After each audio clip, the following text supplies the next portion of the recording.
فضلا وليس أمرا ادعمونا بلايك للفيديو. Vous connaissez la nature des mots? Comme toute chose dans la vie, les mots ont une identité. En linguistique, c'est ce qu'on appelle la nature. Selon leur nature, les mots se divisent en deux grandes catégories, les mots variables et les mots invariables. Au cours des prochaines minutes, nous allons apprendre à identifier les mots variables. Voici la liste des mots variables.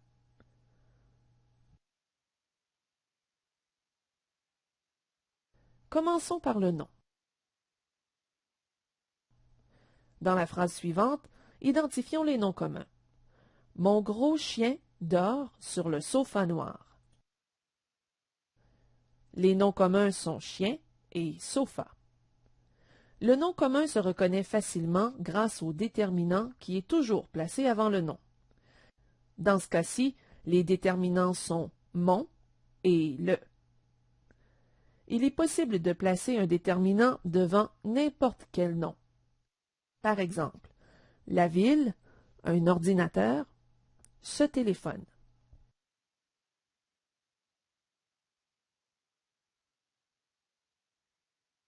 Le déterminant. Parlons-en. Les déterminants sont une grande catégorie dans laquelle on retrouve plusieurs types de mots. Voici ce qu'on retrouve dans la grande catégorie des déterminants. Les articles, les adjectifs possessifs, les adjectifs démonstratifs, les adjectifs numéros ordinaux, les adjectifs numéros cardinaux. On retrouve aussi des adjectifs indéfinis, des adjectifs interrogatifs, exclamatifs et relatifs dans cette catégorie. Lorsque vous ignorez la nature d'un mot, vous pouvez toujours consulter un dictionnaire. Revenons à notre phrase modèle. Les déterminants, comme nous l'avons dit, sont mon et le. Mon détermine le nom chien. Le détermine le nom sofa. Dans la phrase suivante, indiquez quels sont les déterminants. Le directeur de l'école a rencontré des élèves ce matin. Les déterminants sont le, L', des et ce.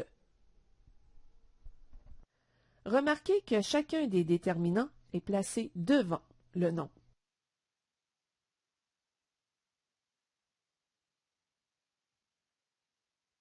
Nous savons maintenant comment reconnaître le nom et le déterminant. Ajoutons l'adjectif qualificatif. L'adjectif qualificatif est toujours attaché à un nom pour révéler certaines de ses caractéristiques.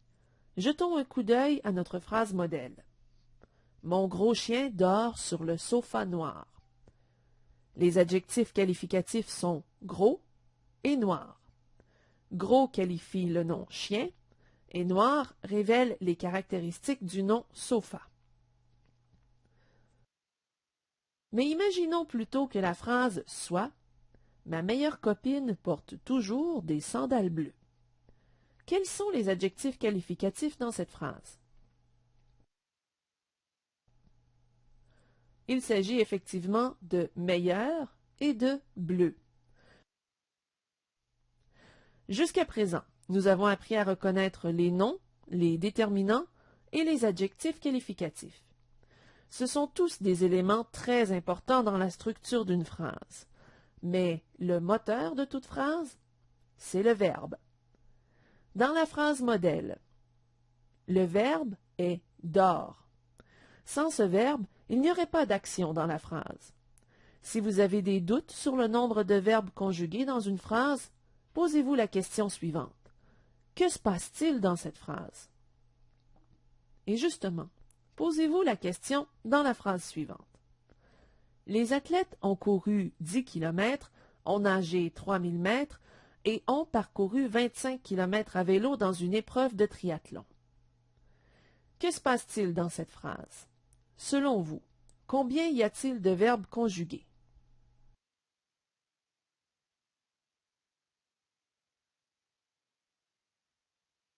Il y en a 3. Ont couru, ont nagé et ont parcouru sont les 3 verbes conjugués. Nous avons vu jusqu'à maintenant le nom, le déterminant, l'adjectif qualificatif et le verbe. On en ajoute un dernier, le pronom. Portons notre attention aux pronoms personnels. Vous les connaissez, je, tu, il, elle, nous, vous, il et elle. Ce sont effectivement les pronoms personnels sujets. Mais il y en a d'autres, qui sont des pronoms personnels compléments. Prenez le temps d'y jeter un coup d'œil.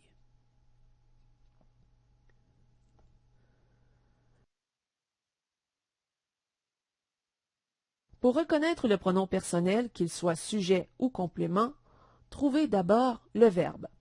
Par exemple, il dort sur le sofa. Le verbe est dort et le pronom personnel est il. À votre tour.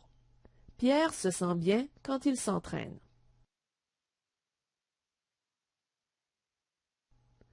Le pronom personnel dans cette phrase est il. Son rôle, c'est de remplacer le nom Pierre. Julie me prête sa voiture. Dans cette phrase, selon vous, quel est le pronom personnel?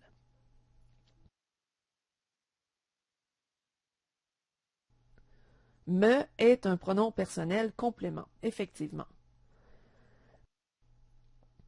Récapitulons. Les mots variables sont les noms, les déterminants, les adjectifs, les verbes et les pronoms.